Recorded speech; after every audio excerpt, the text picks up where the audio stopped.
I'm sure you've grown up fantasizing about what you see happening in the Super Bowl, and you probably played that game a million times. Tell me what your biggest fantasy has always been as you've been growing up about the Super Bowl. Well, I think the greatest thing for a quarterback, when you're in the fourth quarter, there's about 32 seconds to go on the clock. 39 seconds remaining. You're inside their 25-yard line. At the 10-yard line. And you drop back. Back to throw Montana. You find Eddie Brown in the back of the end zone. Steps up, throws.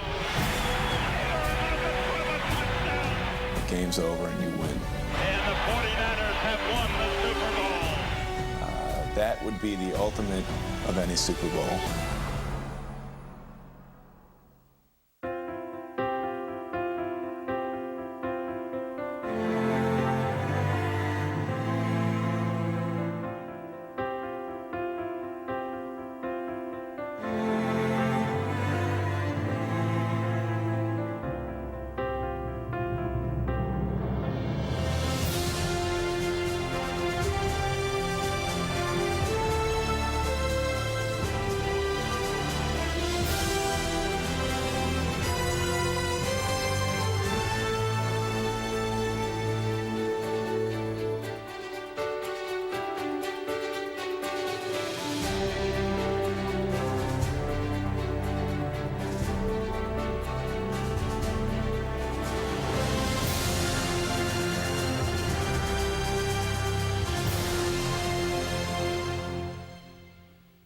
If you pick your nose, and we all do, if you pick your nose and you get a good booger on the end of your finger, and you try to flick that booger off by throwing your thumb outward, that booger's not going anywhere.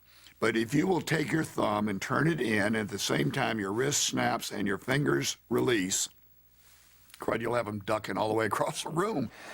You throw a spiral, and you flick a booger with the same motion. This is Sam Wyche, offensive mastermind and quarterback guru. Third down and two. Third down and As a coach, he taught some of the best quarterbacks the finer points of throwing a football. As a player with the Cincinnati Bengals, Wyche knew how to throw a spiral. He just didn't do it very often. Veteran Sam Wyche, a proven backup quarterback, but certainly no superstar. Sam Wyche was awful, and I mean this. I was the highest paid player per minute of playing time in the history of the league, mainly because I never played. Wyche stayed in Cincinnati for 3 years, learning from head coach Paul Brown and quarterback coach Bill Walsh. Bill and I were really good friends. We weren't that far apart in age. I can remember he said one day, you know, if you keep at this, I think you'd make a good coach. At quarterback, number 14, Sam Wyche, functioned like another coach. Which was his way of saying, you're not a very good player, but you might be a good coach. In 1979, Walsh became head coach in San Francisco. This man sitting down has got a good chance inside there.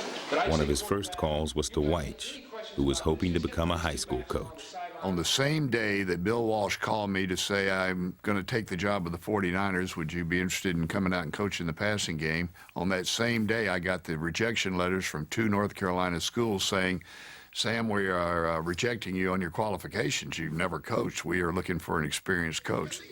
But Wyche was qualified to mentor the 49ers rookie quarterback.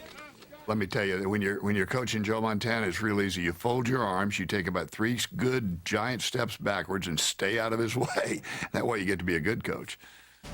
In 1981, Joe Montana led the 49ers to a Super Bowl win over Wyche's former team. 2 years later, Wyche's former team hired him to be their new head coach.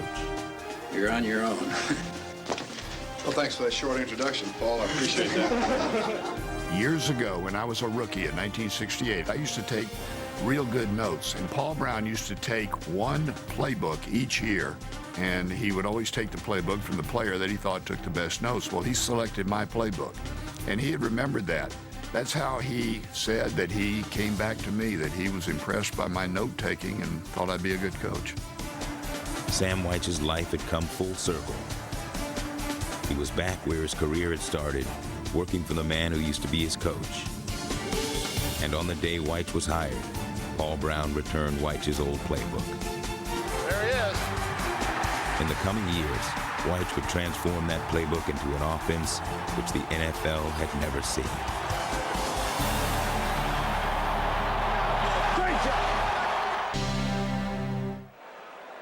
In 1984, Sam Wyche's first season as head coach in Cincinnati, Boomer Esiason was drafted by the Bengals in the second round. He arrived with a big arm and a big ego. I was very upset that I was not a first-round draft pick, and when I think back to that time, I wonder what happened.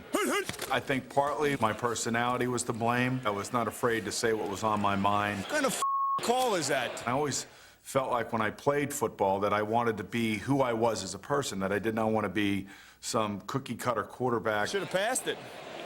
Well, except we've been blowing them out running. I always thought of Sam and me as like a bucking bronco with a guy that's trying to tame him. Oh, so he was a bucking bronco, okay. Threw the ball so hard that sometimes the ball would fly on him, so he'd overthrow receivers. They used to joke around he was the only person that could overthrow Castro. I never said that more than once or twice. Oh, you know, it's like we gave up on that. I think you could probably describe him any animal that's wild, because he needed to be tamed a little bit. There was no taming nose tackle Tim Crumry, a 10th round draft pick who, like Esiason, was surprised he was selected so late. I'm still hot. I'm still pissed off. You get me rolling on that. I was too light, too short, too slow. And one thing that can't measure computers, your heart. I got a heart of gold. I'm gonna make the team, I'm gonna play a long time. Crumry was the prototypical nose tackle. Farm boy from Wisconsin. Former wrestling champ. A badass with a bad ear. This is a trophy of all wrestlers. It's a cauliflower ear. If you see somebody with a cauliflower ear, he's a wrestler now. Crumry foremost was a football player. And number 69 loved proving that he belonged in the NFL. Here's a guy that basically had the biggest chip on his shoulder that I had ever seen. I mean, he was so ticked off at his draft location. Every practice was like 3rd and 1 on Sunday afternoon. And it would always be a fight. It'd always be pushing and shoving. I mean, he went 100 miles an hour. At times, it got to be uncomfortable. We'd all be wondering, is there something wrong with this guy? I was the pain in the ass guy. I was the guy going 100 miles an hour, raising hell, making all the guys mad at me. I was scared somebody's gonna cut me. I was scared people were gonna say, hey, he's not as tough as he's supposed to be. Tim was the spirit of the defense. He was the one that everyone looked at and said, hey, if he can go that hard, that many snaps, then we can do it. And I think it was a big part of everything coming together. Before everything came together for Wyche, the Bengals nearly fell apart. In 1987, Wyche was facing his mentor, Bill Walsh. The Bengals had the lead, the ball, and they presumed a 2-0 start to the season. But on 4th down, with 6 seconds remaining, instead of punting or taking a safety, Wyche decided to run the ball. 6 seconds seemed like we could make a nice little sweep, jog around back and forth, and just fall down. The game would be over. And the play will be ruled dead right there. So there's 2 seconds left. The 49ers will have a chance to throw one. Right to the near side. Here's Montana throwing for the end zone. Right, he got it! Touchdown, 49ers! That's one of the hardest losses I've ever been a part of, and it was my fault, the whole thing. We come into the locker room, and I mean, there's going to be a mutiny. The team is going to want to kill Sam. Wyche had lost his team, literally. Following that game, NFL players went on strike, which was an awkward time for newly appointed player rep Boomer Esiason. I was crazy passionate about carrying out the wishes of the players that I played for. I never thought in my wildest dreams that it was the right thing to do simply because of the amount of money that was going to be lost. And no one had more money to lose than Esiason. 2 weeks before the strike, he had signed a 5-year, $6 million contract. So I was against it initially, and then when we got into it, I had no other way but to go full speed ahead, which is what I did. I put my reputation on the line, and it was a really tough situation. I figured that a picture is worth 1,000 words, so I decided to sit in front of this bus. I want the guys, though, to be independent thinkers and individuals enough to evaluate whether they want to be on a picket line, laying in front of buses, acting silly like they are right now, or whether they want to be professional adult men that want to live in this community. I've never regretted that moment because I really thought that got my teammates' support behind me because they knew I had the most to lose. Boomer, have you guys got workouts seriously planned for D-Day, for during the day? No. Have you got workouts planned for during the week? No. You're not going to work out? No. We're just going to go over and hang out at the Clarion Hotel. Okay. Okay. Well, that'd be a mistake. We don't have a football. We don't have any pads. We don't have any helmets. How are we supposed to work out? I'll bring you some footballs from home so you guys can work out. So I did run practice, and the first practice that I ran, I had a hat, I think, that said coach on it. I had a whistle, and I had a clipboard. And I asked everybody to come out to LaSalle High School in northern Cincinnati. I even invited the press to come. And I brought everybody around, and I said, okay, guys, welcome to practice. The first thing we're going to practice today is how to take the safety at the end of the game so we don't lose a game. And I put Chris Collinsworth in as the punter. We snapped the ball. Chris ran out the clock. We go home, we win the game instead of losing the game, and then I called practice. That was it. It was over with. And essentially, so was the season. The '87 Bengals never recovered from the strike, finishing 4-11. There was plenty of blame to go around, but most of it fell on the coach and quarterback. I think it was an exasperating, frustrating, a completely out of control season for the Cincinnati Bengals. You know, the fan didn't want to hear about a $1 million quarterback sitting in front of a bus, going on strike and things of that nature. And I could completely understand where the fan was coming from, but I'm still a human being. When somebody says something negative to you, and it seems to be a reoccurring theme, you're like, maybe I need to get out of here. Esiason thought about leaving. Weiss wondered if he'd be fired. But Paul Brown kept his quarterback and his coach. And 1 year later, his loyalty would be rewarded. Lake Coslet? Sure. Sam Weiss was an amateur magician who occasionally performed for his players. What he did in 1988 with the Cincinnati Bengals was one of the greatest tricks in football history.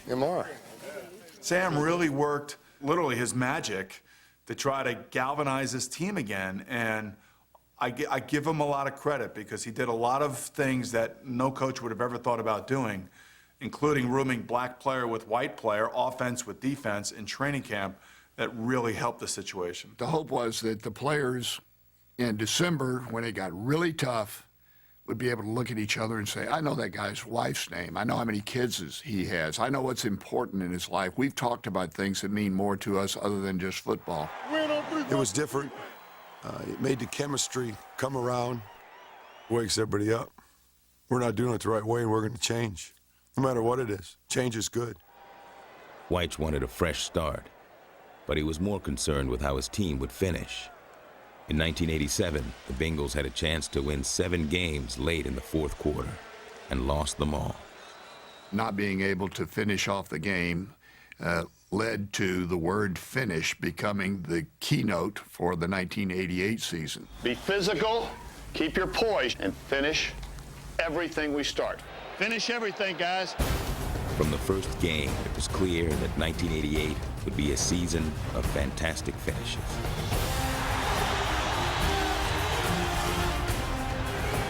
Right now, D. Right now, D. So here we are. Rides right on this play. Lomax is back to throw. He's in the grass, throws it away.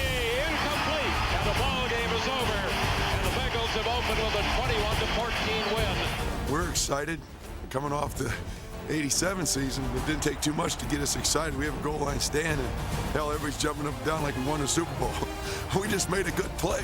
That's what we were paid to do. Kick their butts right now. Let's go. Stay after them.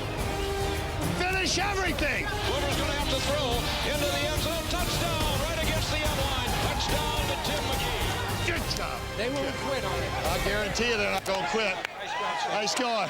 I don't want to hear any of you guys ever talk about our fourth quarter play again, unless you've got some that I don't think you've got. We have to fight ourselves from the doldrums of last year to gain respect this year. I was watching ESPN today, and Axtell was making fun of the Bengals and our coach, and that kind of stuff just makes you sick to your stomach. 1 year earlier, Boomer Esiason was the one making fun of Sam Weiss. Now, quarterback and coach were having fun. Very nice. Very nice.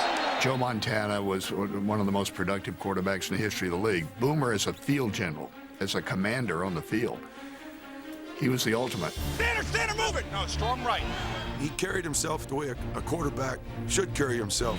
That's the way to go, oh! Cocky. That's the way to go, Blaze. A little bit arrogant, but I tell you what, he demanded respect, and he got respect from the players. He had enough ability, he was a good enough quarterback to back up his mouth. Oh, what a play! Unbelievable. Hey guys, you guys got to man up now here. Let's block this thing up and let's go. Let's get this show on the road right now. Move it up. And no matter what happened to him, he would still stay on those guys, and he created the chemistry of that offense. Attack! Let's go! Attack! Attack! The Bengals were running a no-huddle offense, and it looked and sounded like pure chaos. I don't think ever in the history of the NFL had there ever been an offense remotely, even to this day, close to this. Fly, Dallas Tom! Fly, Dallas Tom! At the time, everyone was saying, hey, this won't work, it's crazy. Of course, everybody's doing it now, but at that time, it was getting a lot of criticism. And it was scoring more points than anyone else in 1988 because it created mismatches in coverage and forced defenses to do something they dread. You had to think. And the old saying goes, every time you think as a football player, you hurt the team. Instead of just lining up and reacting and playing, he made you think before you had to do something. What is he going to do? There's Eddie Brown. He has a touchdown. The magician, and perhaps the best play-action quarterback ever, were playing now you see it, now you don't, with defenses. Oh, did that fake out that secondary completely? To White, football was a beautiful game. And to succeed at it, he needed a quarterback with a beautiful mind. This guy thinks ahead. He's always anticipating what's coming next. He's a star. I wasn't going to call him that. If I don't call him that now, then people are going to think I'm stupid again. He would put a lot on my plate. He would expect a lot from me. Bubber, take my play. Change the play. He would never let me wear a wristband on my arm to cheat. And really what they should give you, they should have a cheat sheet for you. They should, because this is not a normal offense. And he would always grill me mentally every day. What are you expecting if they bump each other? Bump, bump. What coverage? Like that guy to go back, cover 3. Shoot. 58G release. All right. Tree. 647 bend in. I think I passed my oral exam today. He actually tried. Remember the Dirty Dozen, the movie The Dirty Dozen? Where they would go through it because they had all those dumb prisoners, and they would try to attach a rhyme to what each guy was, supposed to do. Like 1 is the gun goes up the rope, and this and that. 2 is the shoe. 1 gun. 2 shoe. 3 is the tree. 4 is the door. 3 tree. 4 door. And I said, Sam, I think maybe 3 of us understand what you're doing. The other 30 have no freaking clue. So whatever you do, you got to dumb it down a little bit. It was just fascinating every time he would come up with something. And early in 1988, it was virtually unstoppable. In the Bengals' 6-0 start, the former bucking Bronco threw 15 touchdown passes. Once he finally got me refined in the way he wanted me, we took Bill Walsh's 49er West Coast, very cerebral system to another level of thinking. And it was remarkable that we could all get together on the same page and pull it off. And off goes to Ickey. Left side, he is down. Touchdown! Ickey Woods. This touchdown by rookie Albert Ickey Woods marked the birth of a legend and a dance craze. And Ickey does a one-footed dance and spikes the ball. You remember the old Oldsmobile commercials, not like your dad's Oldsmobile? That kid, he's got all the moves. I learned it from you, Mom. When he came back, he started telling the story about this dance. Well, I think he'd been doing it a couple of times, but it hadn't caught on quite like it was about to catch on. It caught on because Woods kept scoring touchdowns. And after many, he performed his signature moves. At first it was like, oh, that's such a silly dance, but now that it's been hit and everybody likes to dance, everybody's like, oh, that's a great dance. I really like it. He really wasn't a very good dancer, if you know the truth. And Ickey, I love you, baby, but no. You didn't have to be a good dancer to do the Ickey Shuffle. But not everyone could follow the simple steps. No, hell no, I can't dance. I can't dance at all. I never did it. I think I tried to sneak it once at home when nobody was watching just to see if I actually could do it. That comes part along with winning. And if you win enough, you deserve the right to do a little bit of that stuff. The NFL disagreed, and later in the season decided the shuffle wasn't suitable for the end zone. I told Icky before the game I wanted him to go ahead and do it. That's crap. That's a bonehead move by the National Football League, and they ought to change it. The officials told me that. The official that threw the flag came over and said, "This is a crazy rule. I wish they'd take it out." It was the only thing we agreed on all day. I can't to this day go to a speaking engagement somewhere that someone doesn't ask me, would you do the Icky shuffle? Weich never did the dance, but he did keep giving the ball to Icky. During the second half of the season, the once pass-happy Bengals became a power running team, with Woods and number 21 James Brooks combining for 29 touchdowns during the regular season. But perhaps the most surprising Bengal runner was Stanley Wilson. Twice he had been suspended for drug use, but in 1988, he was back. I thought he was clean when he returned. He acted like he was. He had the look of a guy that was. He was certainly fighting it. He actually had an author follow him around. He was going to write a book about how he was going to beat this addiction.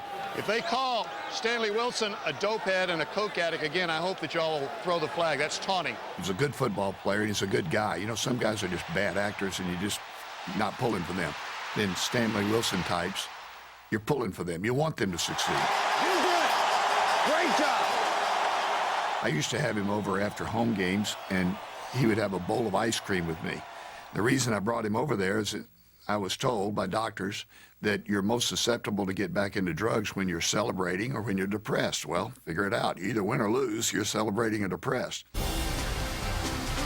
By the end of the regular season, there wasn't much to be depressed about in Cincinnati, as Riverfront Stadium was transformed into the jungle. Hi, everybody, and welcome to the jungle, sometimes referred to as Riverfront Stadium. Welcome to the jungle. It was insane. If anybody ever wanted to do a study in fan behavior, all you had to do is take a look at the 87 Bengals and compare it to the 88 Bengals. Because the 87 Bengals were booed at home, and I was like number one enemy.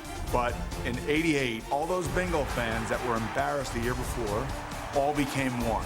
The contrast in both years, same people involved, was remarkable. Just crazy stuff, you know, appearances, things that you never dreamed of because we were never exposed to because we didn't win. We were winning, those things came alive. I didn't even know you could have a radio show as a player. I even got a radio show, imagine that. The Bengals even had their own theme song. Who they? Who they think gonna beat them Bengals? Who they think they gonna beat them Bengals? Where they play in the jungle, afraid of nobody. I don't know where that came from. Yeah, that was Sam's goofy little thing. Okay, I wrote it. Nobody. I mean, who comes up with that? So the Bengals 60 minutes away from what they hope the division title. They've got a second down and 9. Looking at him right here. Boomer a play action off to his left. There's the man down there, Eddie Brown. He's going to go down to the 20. Esiason's late touchdown pass helped send the game to overtime, where Weich watched kicker Jim Breach attempt to win it. I can remember standing there, and I'm wearing the only thing on the sideline that's not NFL properties endorsed, a pair of leather gloves. But I can remember looking down at those gloves and thinking, what are you wearing these gloves for? There's a big game going on. I'm worried about the gloves. Well, the ball is put down. The kick is up. The Bengals are division champion. Yes, sir. The man with the finish everything mantra had finished the regular season 12-4. For the fourth year in a row, Tim Krumrie had led the team in tackles, and Boomer Esiason was the NFL's MVP. Weirdest thing happened to me. I was driving into my neighborhood. Must have been 50 houses. Had little black and orange Boomer signs after I was named MVP. All these people, 1 year later, wanted to show support for me. Probably one of the proudest days of my entire life as a human being and as a football player, because it really meant a lot to me. Minutes before his first playoff game as a head coach, Sam Wyche was lost in his thoughts. But hours before that game, Wyche spent Sunday morning the same way he often did, visiting a homeless shelter. I would sit there and I would listen to what they had to say and what their thoughts were and what their perspective on life was. And I just kind of put things in perspective before I had to go to that stadium and play a game that meant so much to so many. Sam used to say to us, listen, if you don't eat all your lunch, don't throw it out. You know, put it over here in this part of the room because I'm going to give it away to people who need it more than we do. And we saw that as like, this is a hell of a human being right here. Oh, I love you. Wyche cared about people and about his players. All right. This is hugging time now. A football head coach is supposed to be a guy that's going to be a grinder. It's going to make it uncomfortable for everybody and hold everybody accountable. All of us have a great love for each other, fraternal love right now. It ain't ever going to be broken. But for 1988, he was one of us. I'm inviting anybody that can find it, and I'm going to write the directions right up here to my house right now after this is over with. Got this big screen in the bedroom. Sam was a player's coach, but he let you have it. Shut up. Let me have it. We can throw the ball, and we can run it. We cannot do the same thing. Don't be a selfish football player. I'm not going to sit here and tell you that, you know, when he got, like, Vince Lombardi-ish on us, we all didn't roll our eyes because we knew that wasn't his personality. But his communication skills were terrific. Sam always had a knack of triggering me. Kick his ass. Now kick his ass. You know, Tim, you're kind of looking fat today. You know, I said, what do you mean I'm fat? I've been running 6 miles every other day. I'm not fat. He goes, you might be fat, and just walk away. He drives you nuts, but he made you think. A lot of points, baby. And before each kickoff, he put one final thought in each of his players' minds. I did it to relax a little bit myself, selfishly, but I also did it to let the players know that one last time I'm on your side. Fulcher, your best game ever. And they'll be looking back in Oklahoma. Everybody in Oklahoma's watching, I think. Do they have TVs there? Yeah. Okay. You know, I can picture it in my mind, him walking up to me reaching up and shaking his hand, and we'll get him, Coach. And he said, I know he will, Tim. We'll get him. Go, Timmy. Be nasty. Be nasty. We're going to kick him. Don't worry. I mean, it's simple. It's a handshake, an exchange of 2 or 3 words, but it's a memory you'll last for a lifetime. In the divisional playoff against Seattle, Stanley Wilson had a memorable game. He scored twice and was part of a ground attack that gained 254 yards rushing. I couldn't have been any happier for Stanley Wilson. Come on, Stanley. Get it, Stanley. Come on, Stanley! It was the crowning achievement of him overcoming all that he had to overcome the previous 2 seasons. And he is back on the big stage, and he was doing exactly what he always wanted to do. Cincinnati's defense held Seattle to 22 yards rushing. But it was the Seahawks' defense, most notably the often injured Ken Clark and Joe Nash, who became the story of this game. Well, you're telling him to get hurt. Look at this bull. You can't tell him to get hurt. He's all right. It was obvious what they were doing, but it was their way of trying to slow down the no-huddle offense. And Joe Nash knew that he didn't have to play 3rd down, so he would always get hurt after 2nd down. I'm no doctor. I can't tell whether he's hurt or not. When he's down there... I'll give you a clue. If he's down on every 3rd down, you can get your MD tonight. Well, at least they tried to do it on the field of play as opposed to some other teams who tried to do it in the commissioner's office and then steal the concept the next year and go on to 4 straight Super Bowls. That other team was Marv Levy's Buffalo Bills, the Bengals' opponent in the AFC Championship. Marv Levy said he would feign injuries like Seattle did, and he would make a farce of the game. I wonder if their team feels ashamed of the way their coaches performed during the week. Marv and I laugh about that. Marv's a good friend of mine. We ought to. I've got on my website a newspaper clipping of Marv's headlines that the no-huddle is no fair. This was, right after the '88 season. Then the next year, of course, they're running it. Actually, the next year is when they invented it.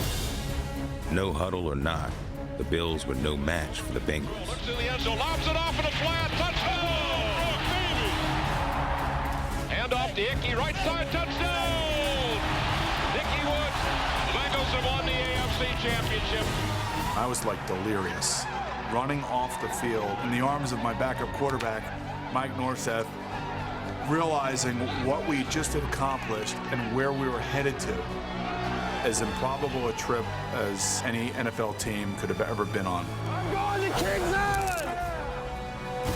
You just kept repeating, I can't believe I'm going to the Super Bowl.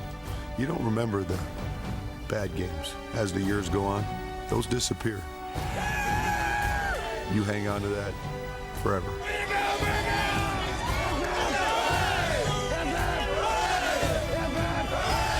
It was great. It's the cheesy 80s. What do you expect? And we're doing hip hip hooray cheers in the locker room. That's just the Bengals. When you're winning like that, everybody gravitates, toward the guy. Sam was the guy. He could have said, we're going to chant, the cow jumps over the moon. We were winning. Whatever he said, we're going to do. No cows jumping over the moon. Even more improbable, the magician had the Bengals in the Super Bowl.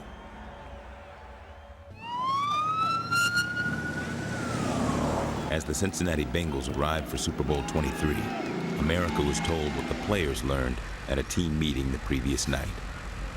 There's a major story breaking out of the Bengal camp, and it isn't good from Cincinnati's perspective. Stanley Wilson, who has twice before been suspended because of involvement with drugs, the Bengal running back suspended on the eve of the Super Bowl. We get into the meeting room. And I said, man, Stanley Wilson's, had another episode with the drugs, and he won't be playing tomorrow.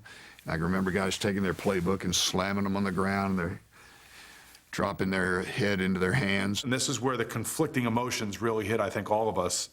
Chris Collinsworth got up in front of the team and said, we got to win this one for Stanley. And the rest of the guys, I think they were going to kill Chris for saying that because we were all mad at Stanley. Didn't mean enough to him to make the right choice. That was more important. And I went up and did the hardest thing I ever did in coaching, ever. I sat on the edge of the bed at a Stanley Wilson who was in tears, and all he could say to me was, Sam, I'm so sorry. I'm so sorry. Tears running down. He really looked like he'd been in a fight in a hose. He was just soaking wet with sweat. And I said, Stanley, you're not going to play tomorrow. You may never play again. Stanley Wilson never did play another game in the NFL, but Sam Wyche wouldn't have missed Super Bowl 23 for the world. And the head coach of the Cincinnati Bengals, Sam Wyche.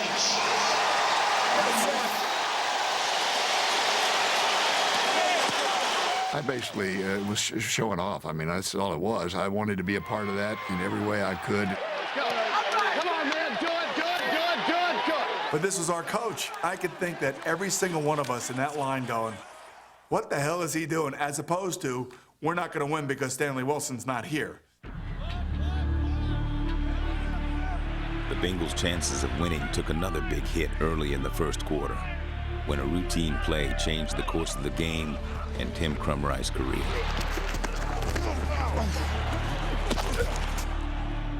And Tim Krumrie, slow getting up. I knew it was pretty bad because Tim didn't get up. Come on, Timmy. Get up, baby. I'm trying to get up, thinking to myself, here you dumbass, you broke your leg. Of all the players on defense that Cincinnati could not afford to lose, there it is, 69. Come on, baby. Be all right. Maybe we can see what happens to him. 69, middle of your screen, working on Randy Cross. Krumrie going across. Watch the leg. Oh, that is. Ooh, and look at the foot. I don't think we want to see that one again. I'll tell you, it looks bad, man. Nobody hit it. Nobody cut it. The turf didn't fly out. I just think it was an adrenaline thing that I was excited to be in the deal, and it's a self-inflicted injury. It was nobody's fault. It was my own fault. I got too damn excited. I was just too much into the game, and I probably wanted it too much. Hang tough, Tim. We're going to win it. We're going to win it. Just hang tough. I didn't want to get on a stretcher. That was like embarrassing to me to be on a stretcher. That hurt. You worked so hard to get here. This is the supreme moment, and now it's lost for him. They said, well, we have to take you to the hospital. I said, I'm not going to the hospital. I'm staying. So they said, we're going to have to cast it. I said, well, go ahead and cast it. They said, well, we're going to have to give you some painkillers. I said, if I take the painkillers, can I remember? They said, it'll be foggy. I said, I don't want any. I said, set the leg. I said, give me a bullet. A policeman here. I said, give me your bullet like the old cowboys do. Didn't have it. Wouldn't give me the damn bullet. So I said, give me a towel then. So I bit in a towel. Bit in a towel, and they set the leg. Krumrie's got a segmental fracture of the tibia. I got him in a cast. You might want What's the tibia, the weight bearing or the non-weight bearing? Yeah, he's got both bones. He's out for 6 months. Crumry would have been proud of his defensive teammates' performance.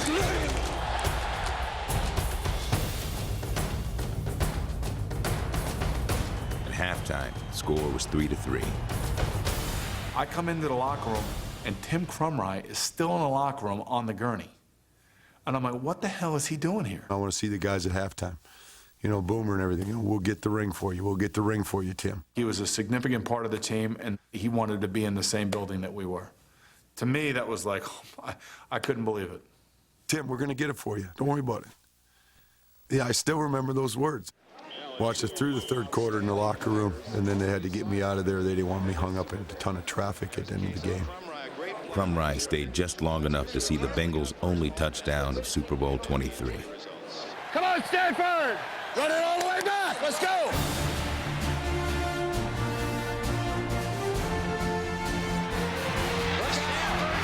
Stanford Jennings is going to go all the way. Touchdown, Cincinnati. It was magical. It was fantastic. This is my roommate. We spent a lot of time together. And you got to remember, his daughter, who was just born previous to the Super Bowl, Kelsey.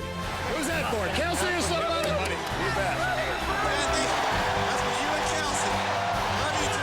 When Stanford did that, everything was happening. It just felt like, okay, it's going to happen for us. This year is actually going to end on a high note. Oh, we got a chance. We got a chance. Oh, yeah. I'm still going to get my ring. I'm going to get that sucker.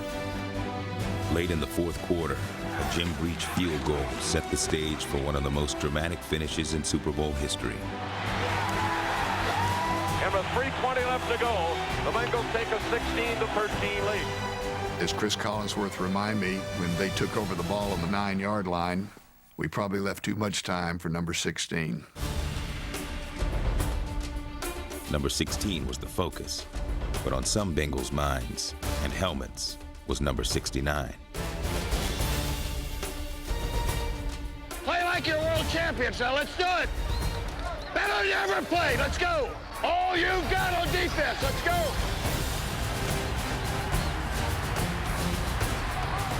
Like he had done so many times when he was his coach, Sam White watched Joe Montana march down the field. This is deja vu. What's going through my head? I was the representative to go to Disney World. If we're going to go to Disney World, if we win, okay? And at that time, I get a group of people that get around me, including the agency, the client, the sound person, the camera person. They even brought a makeup person, for crying out loud. Getting ready to shoot this commercial, I'm going to Disney World.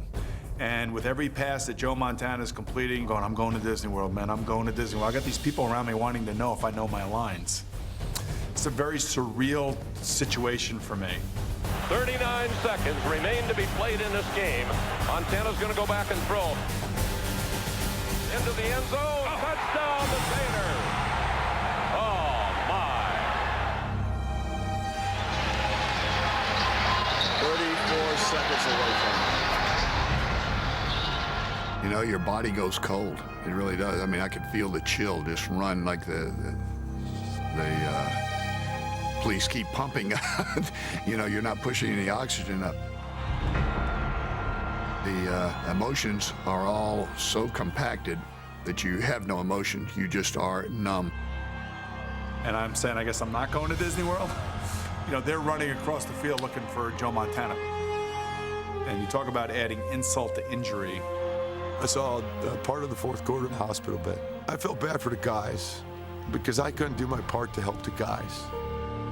In a way, you know, I let them down. I didn't do my part. I wasn't able, so I got hurt, but I still didn't do my part. And would have made a difference? I don't know. But I sure the hell like to try. When he went off, I told him we were going to get him the ring. You know, I hope he doesn't make me buy him one now.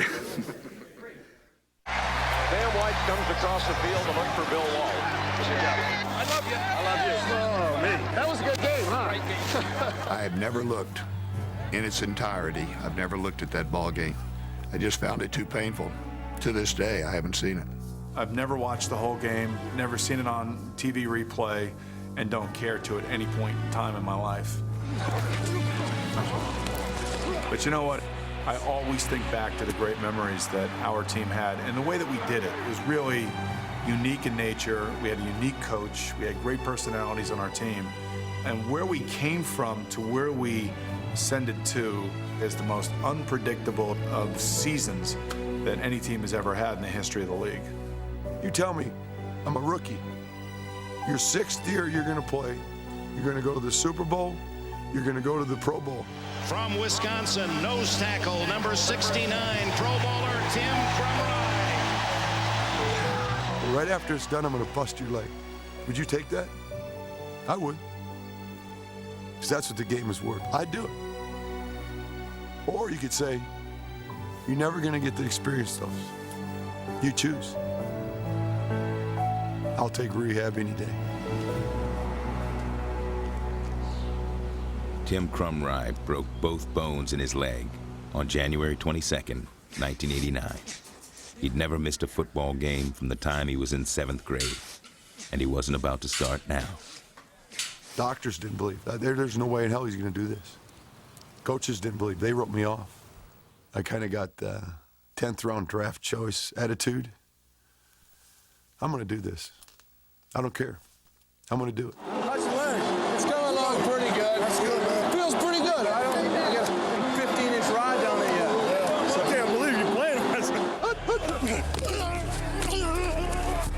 You're going through the rehab, going through the aches and pains of that, and coming back and playing years after that.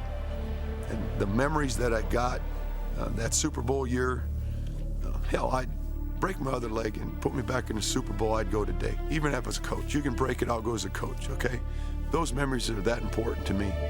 And that's what it's all about. That's who you are. That's your identity as an individual. Today, Crumrye's identity is as the Kansas City Chiefs defensive line coach. Let's go, let's go. You want to mess around? I'll mess around with your ass. Let's go. 20 years later, he's still searching for a missing ring, trying to replace an AFC championship ring with one from the Super Bowl. I live part of the dream. I'm still short one part, that's all. I'll get there someday. That's why I coach. I do it to finish it. Inside the ring. Sam, tell you what inside the ring says. Finish everything, guys. Finish everything is what's inside that ring. Finish everything was the reason for that season. Finish everything. And you know what? We didn't finish everything. I don't wear this ring very often. The players call this the loser's ring, by the way, and I doubt many of them wear it. I don't wear it because a ring is meant, I think, to signify first place. If you don't stay in it, you're finished. You're done. I'm still in it. I'm still going for it. I'm still trying to get it. And I'm still living those days as a player. Why do we play the game? It's to win the Super Bowl. I was lucky. I was close to getting it, and maybe someday it'll happen.